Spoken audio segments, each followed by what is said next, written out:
Assalamualaikum warahmatullahi wabarakatuh. Kami dari kelompok 6 ingin mempresentasikan tentang modul 2 yaitu Basic Switch and Device Configuration. Pertama-tama kami ingin memperkenalkan diri dulu. Yang pertama saya sendiri, nama saya Ibrahim, NPM 2578207 di kelas D. Teman saya? Nama saya Mas Dewi dari kelas 2B. Nama saya Rasi Agustina dari kelas 2D. Nama saya Kisah Desa Ketembur Ginting dari kelas 2B. Nama saya Dimas Dewalanda dari kelas 2B. Saya Saudara dari kelas 2B. Saya Fadila dari NPM 25714 dari kelas 2B. Assalamualaikum warahmatullahi wabarakatuh. Perkenalkan, nama saya Sulana Wijaya dengan NPM 257821113. Saya dari TRI 2D. Semuanya, perkenalkan saya KJ Desa Ketembur Ginting. Di sini saya akan menjelaskan modul 2 pada bagian 2.1. Di sini ada akses Cisco IOS atau metode untuk masuk dan mengelola sistem operasi yang menggerakkan perangkat dari Cisco seperti router dan switch. Kemudian ada sistem operasi. Sistem operasi semua perangkat akhir dan perangkat jaringan memerlukan sistem operasi atau OS. Bagian OS yang berinteraksi langsung dengan perangkat keras komputer dikenal sebagai kernel. Bagian yang berinteraksi dengan aplikasi dan pengguna dikenal sebagai sel. Pengguna dapat berinteraksi dengan sel menggunakan antarmuka baris perintah atau CLI atau antarmuka pengguna grafis atau GUI. Kemudian saat menggunakan CLI, pengguna berinteraksi langsung dengan sistem lingkungan berbasis teks dengan memasukkan perintah pada keyboard pada prompt perintah.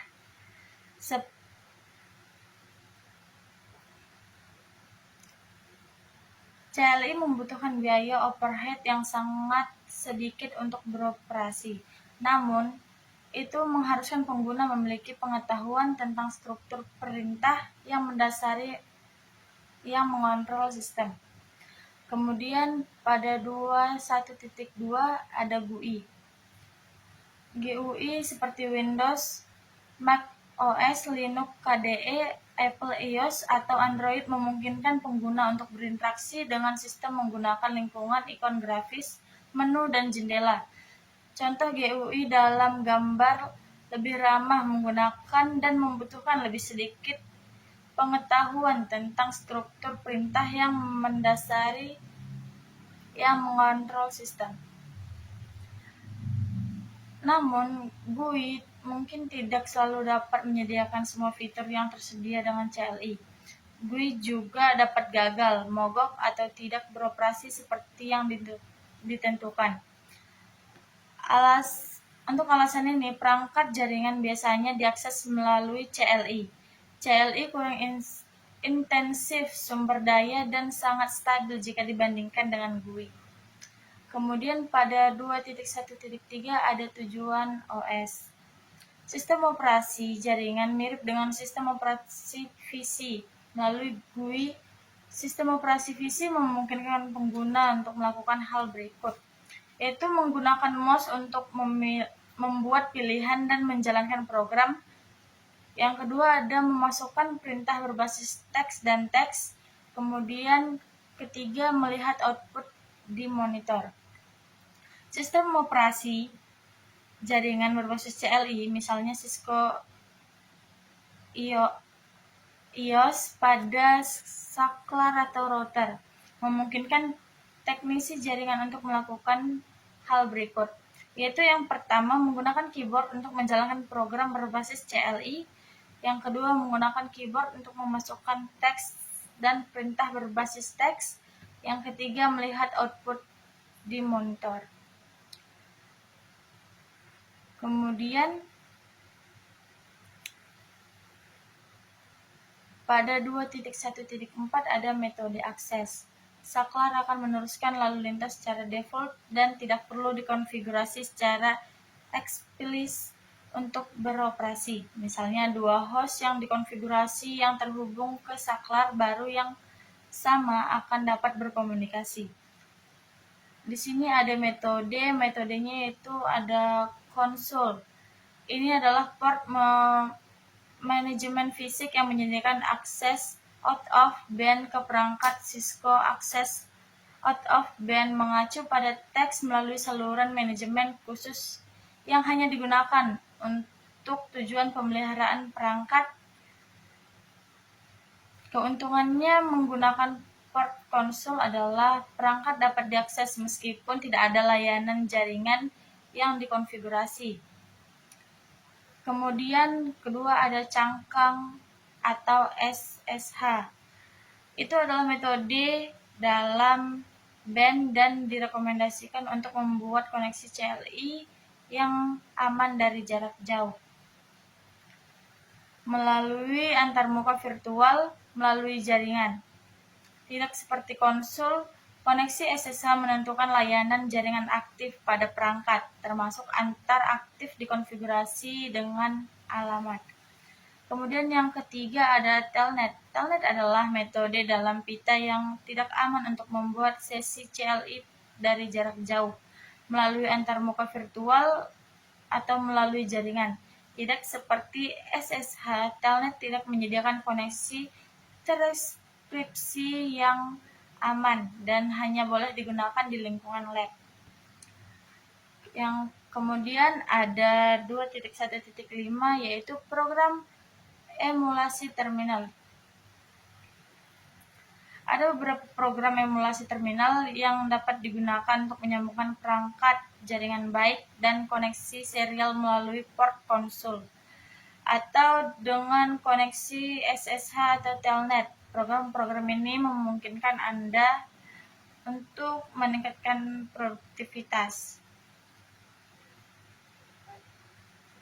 Pada emulasi terminal ada session, login, terminal, keyboard, bell, Windows, data, proxy, telnet, SSH, serial, dan sebagainya. Baik, hanya itu penjelasan yang bisa saya sampaikan. Mohon maaf bila ada salah kata. Saya akhiri. Terima kasih. Di sini saya Taufik Fadilah di kelas 2D. Saya akan menyampaikan materi di modul 2 di bagian 2.2 yaitu tentang iOS Navigation. Nah, di materi kali ini saya bakal bahas tentang mode di Cisco iOS, cara pindah-pindah antar mode, dan juga tools yang dipakai. Jadi ini penting banget nih yang iOS Navigation ini, karena sebelum kita bisa ngatur router sama switch itu, kita harus paham dulu nih struktur-struktur mode yang ada di dalamnya. Nah, yang pertama-tama itu kita harus tahu yang paling dasar tuh, yaitu tentang primary command modes. Jadi di perangkat jaringan itu kita bisa konfigurasi itu pakai CLI atau GUI atau command prompt lah. CLI, command. Nah, tapi biasanya itu administrator tuh lebih sering pakai CLI ini nih, karena lebih fleksibel dan kontrolnya tuh lebih detail. Nah, di Cisco iOS sendiri ini tuh ada dua mode utama. Nah, yang pertama modenya itu namanya tuh user exit mode. Nah, di mode ini, awal ini, waktu kita pertama masuk ke perangkat itu.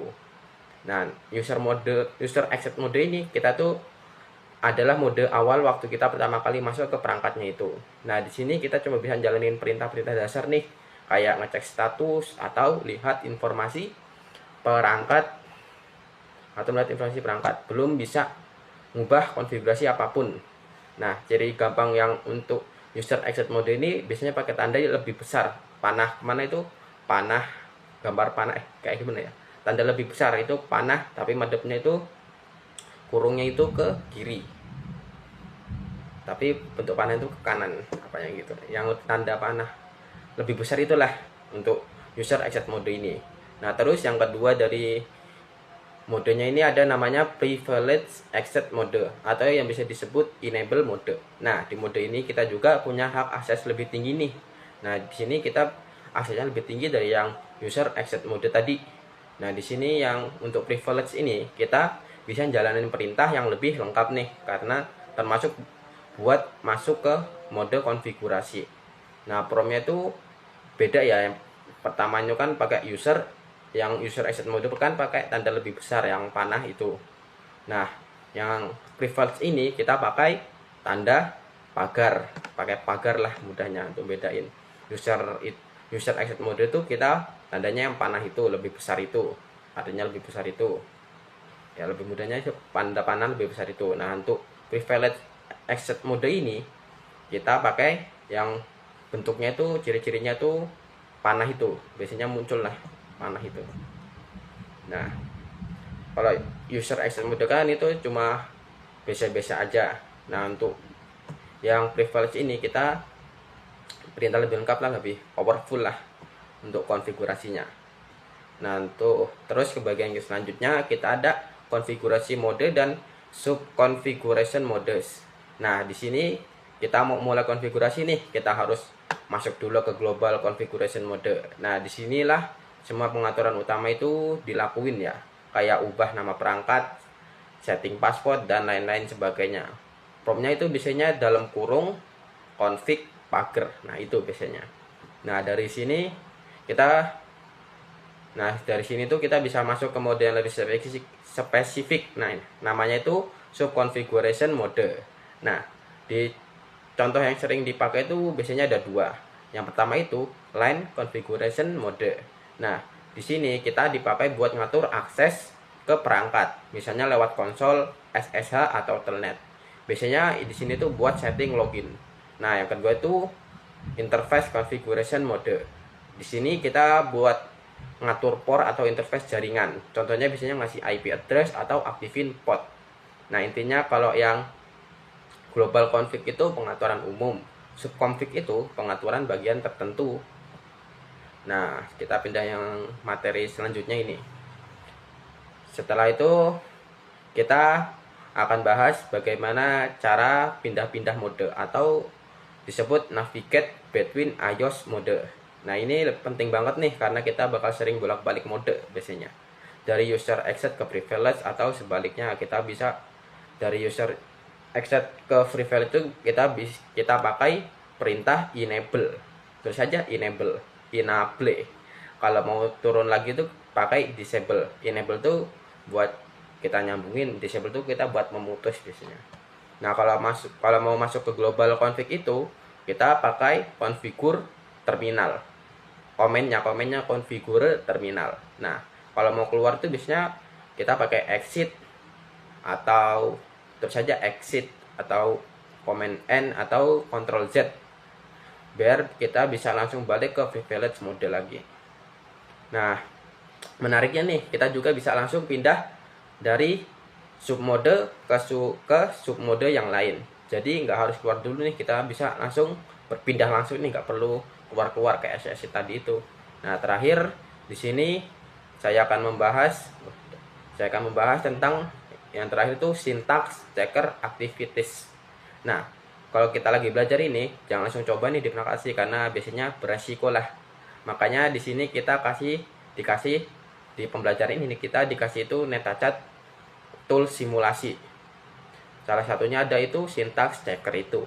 Nah, di sini kita juga disuruh ngetik perintah sesuai instruksi dan harus persis sama. Kalau salah sedikit aja nggak bisa lanjut nih. Itu bagus buat melatih ketelitian.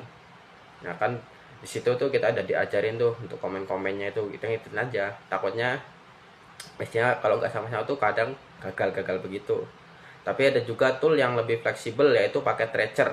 Nah, paket tracer nih, Cisco paket tracer yang paling banyak digunakan juga nih. Di paket tracer tuh kita juga bisa pakai perintah singkat sih kayak di perangkat asli.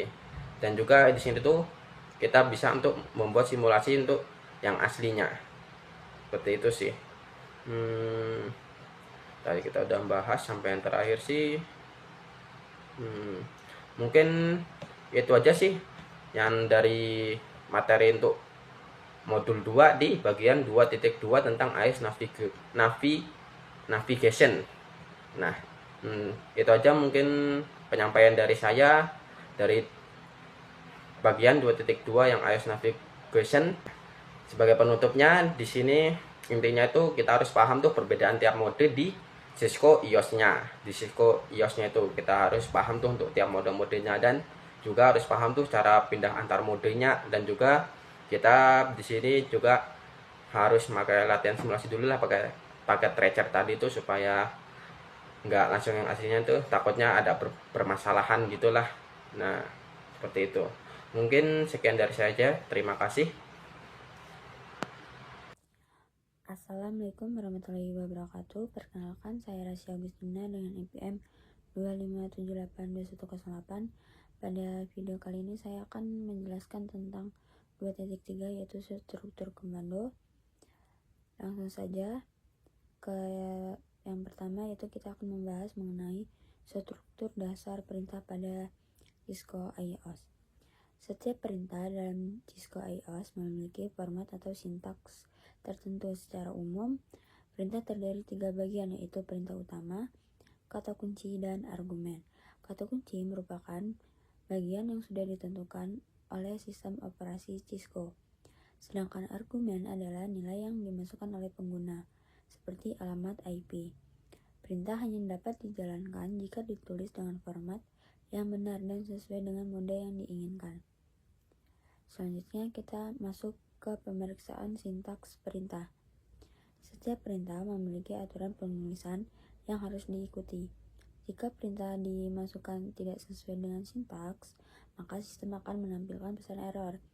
Dalam dokumentasi Cisco biasanya teks tebal menunjukkan perintah atau keyword, dan teks miring menunjukkan argumen yang diisi oleh pengguna. Dengan memahami sintaks ini, pengguna dapat menghindari kesalahan saat melakukan konfigurasi. Berikutnya, kita akan membahas tentang fitur bantuan pada Cisco IOS. Cisco IOS menyediakan 2 jenis bantuan, yaitu bantuan kontekstual dan pemeriksaan sintaks. Bantuan kontekstual digunakan untuk membantu pengguna mengetahui perintah yang tersedia, melihat opsi lanjutan perintah, serta mengetahui argumen yang bisa digunakan. Fitur ini dapat diakses dengan menggunakan tanda tanya. Selain itu, sistem juga secara otomatis memeriksa sintaks perintah yang dimasukkan. Jika perintah benar, maka akan dijalankan. Jika salah, maka akan muncul pesan kesalahan. Dan yang selanjutnya kita akan membahas tentang shortcut atau cara cepat dalam CLI. Cisco IOS menyediakan berbagai shortcut untuk mempermudah pengguna dalam mengetik dan mengedit perintah. Perintah dapat disingkat selama tidak menimbulkan ambiguitas, sehingga pengguna tidak perlu mengetik perintah secara lengkap. Selain itu, terdapat berbagai kombinasi tombol yang dapat digunakan untuk menghapus teks, memindahkan kursor, dan mengakses riwayat perintah. Dan untuk pengeditan teks, terdapat beberapa tombol seperti CTRL+W untuk menghapus satu kata, CTRL+U untuk menghapus ke awal baris, dan CTRL+K untuk menghapus hingga akhir baris. Dan untuk navigasi kursor, pengguna dapat menggunakan CTRL+A untuk berpindah ke awal baris, CTRL+E untuk ke akhir baris, serta tombol panah untuk menggeser posisi kursor.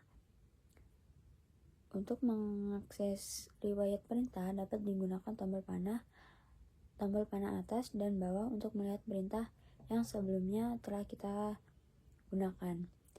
Selanjutnya kita akan membahas mengenai tampilan output pada CLI. Jika hasil dari suatu perintah terlalu panjang, maka akan muncul tampilan more. Pengguna dapat menekan spasi untuk melanjutkan ke halaman berikutnya, atau tombol enter untuk melihat baris berikutnya. Dan terakhir kita akan membahas tombol kontrol dalam CLI. CTRL+J digunakan untuk membatalkan perintah yang sedang berjalan. CTRL+Z digunakan untuk keluar dari mode konfigurasi. Dan CTRL+Shift+6 digunakan untuk menghentikan proses seperti ping atau trackroute. Dan sebagai kesimpulannya, Cisco IOS merupakan sistem operasi berbasis CLI yang memiliki struktur perintah yang jelas, serta dilengkapi dengan berbagai fitur bantuan dan shortcut untuk mempermudah pengguna dalam melakukan konfigurasi jaringan. Dengan memahami konsep ini, pengguna dapat menggunakan silalisis secara lebih efektif dan efisien. Sekian penjelasan dari saya. Saya akhiri. Wassalamualaikum warahmatullahi wabarakatuh. Halo teman-teman, saya Prasela Rahmadewi akan membahas lanjutan materi pada modul 2 pada bagian 2.5 tentang cara menyimpan dan mengelola konfigurasi pada perangkat Cisco. Nah, yang pertama ada jenis konfigurasi. Dalam perangkat Cisco ada 2 jenis konfigurasi utama, yaitu yang pertama ada startup config. Ini adalah konfigurasi yang disimpan di NVRAM dan akan digunakan saat perangkat dinyalakan ulang. Yang kedua ada running config. Ini adalah konfigurasi yang sedang aktif dan disimpan di RAM. Kalau perangkat mati, konfigurasi ini akan hilang. Yang kedua yaitu ada melihat konfigurasi. Untuk melihat konfigurasi itu ya konfigurasi yang sedang berjalan, kita bisa menggunakan perintah show running config. Dan sedangkan untuk melihat konfigurasi yang tersimpan, kita bisa menggunakan perintah show startup config. Yang ketiga adalah menyimpan konfigurasi. Kalau kita sudah melakukan perubahan dan ingin menyimpannya, kita dapat menggunakan perintah copy running config startup config. Artinya, kita menyalin konfigurasi yang sedang berjalan ke konfigurasi startup agar tidak hilang saat perangkat di restart. Yang keempat ada menghapus atau mengembalikan konfigurasi. Kalau konfigurasi yang dibuat tidak sesuai, kita dapat melakukan reload perangkat untuk kembali ke konfigurasi sebelumnya. Itu berlaku jika belum disimpan. Tetapi kalau kita ingin menghapus konfigurasi dengan perintah erase startup config lalu restart perangkat. Nah, di sini kita perlu hati-hati karena perangkat akan offline sementara. Yang kelima yaitu mengembalikan konfigurasi lama. Kalau ingin mengembalikan konfigurasi yang sudah disimpan, gunakan perintah copy startup running config. Ini akan membuat konfigurasi lama ke kondisi yang sedang berjalan. Yang keenam yaitu ada menyimpan ke file text. Konfigurasi juga bisa disimpan ke file text menggunakan aplikasi seperti PUTTV atau Teratom. Caranya ya yang pertama ada aktifkan login dulu, kemudian simpan hasil konfigurasi, dan selanjutnya yaitu file tersebut bisa digunakan untuk backup atau konfigurasi ulang perangkat. Jadi, memahami cara menyimpan, menghapus, dan mengembalikan konfigurasi itu sangat penting agar jaringan tetap berjalan dengan baik. Nah, mungkin sekian penjelasan materi pada bagian 2.6. Selanjutnya akan dilanjutkan oleh teman saya. Baik, saya akan membacakan materi 2.6, yaitu port dan alamat. 2.61 Alamat IP. Penggunaan alamat IP adalah cara utama untuk memungkinkan perangkat saling menemukan dan membangun komunikasi ke ujung di internet. Setiap perangkat akhir pada jaringan harus dikonfigurasi dengan alamat IP. Contoh perangkat akhir meliputi komputer, stasiun kerja, laptop, server file, server web. Yang kedua printer jaringan. Yang ketiga telepon VoLP. Yang keempat kamera keamanan. Yang kelima ponsel pintar. Yang keenam perangkat genggam seluler seperti pemindai kode batang nirkabel. Selain alamat IP v4, subnet mask juga diperlukan. Subnet mask IP v4 adalah nilai 32 bit yang membedakan bagian jaringan dari alamat dengan bagian host. Bersama dengan alamat IP v4, subnet mask menentukan subnet mana yang menjadi anggota perangkat tersebut.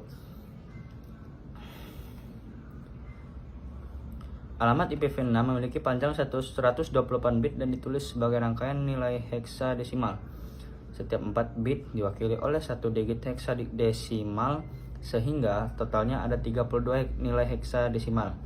Kelompok 4 digit heksadesimal dipisahkan oleh titik 2. Alamat IPv6 tidak peka huruf besar kecil dan dapat ditulis dalam huruf kecil atau huruf besar.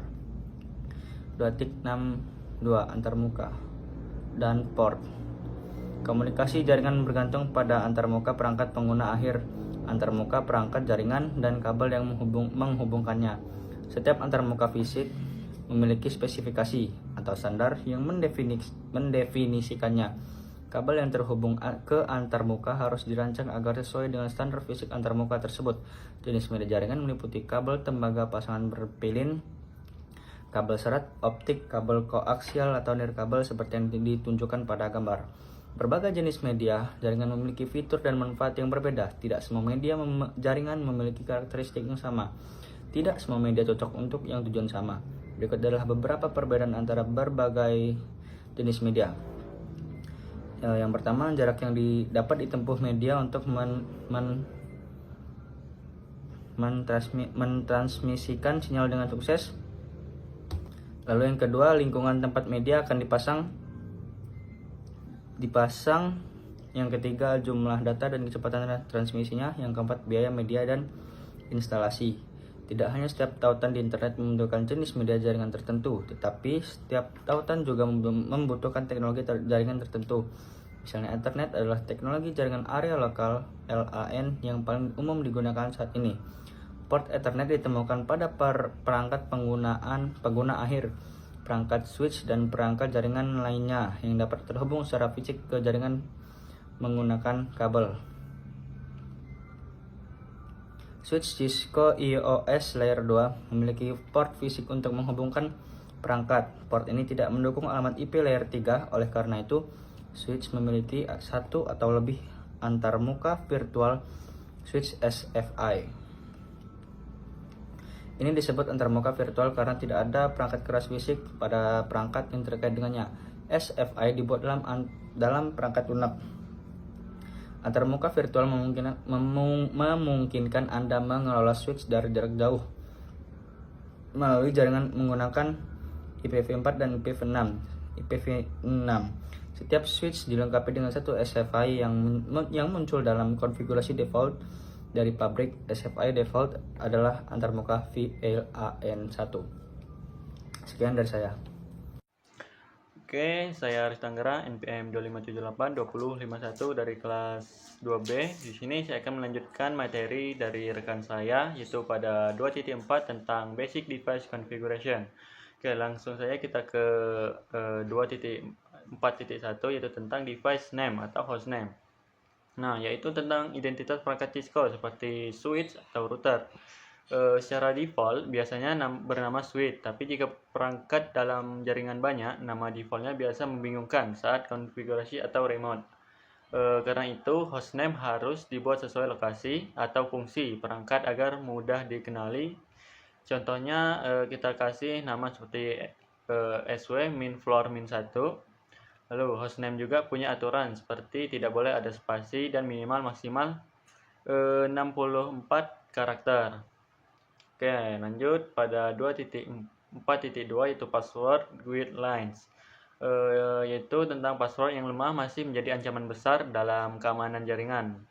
Oleh karena itu, semua perangkat jaringan harus dikonfigurasi password untuk membatasi akses admin. Password yang kuat sebaiknya lebih dari 8 karakter, seperti kombinasinya huruf besar, huruf kecil, angka, dan simbol, serta tidak menggunakan kata umum yang mudah ditebak. Di lab sering digunakan password seperti Cisco atau kelas, tetapi itu tidak aman untuk jaringan nyata. Dan lanjut untuk 4.3 yaitu tentang configure password. Cisco atau iOS memiliki beberapa level password untuk mengamankan akses perangkat. Yaitu di sini ada yang pertama yaitu console password untuk mengamankan akses user exit lewat konsol. Lalu yang kedua ada enable secret untuk mengamankan privilege mode atau akses penuh administrator. Yang tiga dan yang terakhir ada VT password untuk mengamankan akses remote lewat telnet atau SSH. Nah, jika sudah dikonfigurasi, perangkat akan meminta password saat login dan saat masuk mode admin. Oke, lanjut pada 4.4 yaitu encrypt password. Secara default, password di running config bisa terlihat dalam bentuk teks, biasanya sehingga berbahaya jika ada orang yang melihat konfigurasi. Lalu untuk mengamankannya, kita menggunakan perintah service password encryption agar password tersimpan dalam bentuk terenskripsi. Begitu. Lalu pada 4.5 ada banner message. Banner digunakan untuk memberi peringatan bahwa perangkat hanya boleh diakses oleh pengguna yang berwenang. Banner juga berguna untuk aspek hukum jika ada penyusup. Banner dibuat menggunakan perintah banner MOTD atau method dan akan tampil secara setiap kali login. Gitu. Pada 4.7 ada basic device configuration. Di sini konfigurasi dasar keamanan perangkat Cisco meliputi seperti memberi hostname, mengamankan konsol, enable secret dan VT. Lalu yang ketiga ada menginskripsikan password. Yang keempat ada menampilkan banner login. Oke, itu untuk materi 2.4 tentang basic device configuration. Kesimpulannya di sini ada konfigurasi dasar ini bertujuan untuk membuat perangkat Cisco lebih aman, mudah dikenali dan mencegah akses tidak sah. Oke. Mungkin itu saja materi dari saya lanjutkan untuk rekan saya. Oke, di sini saya akan menjelaskan tentang verifikasi konektivitas. Pada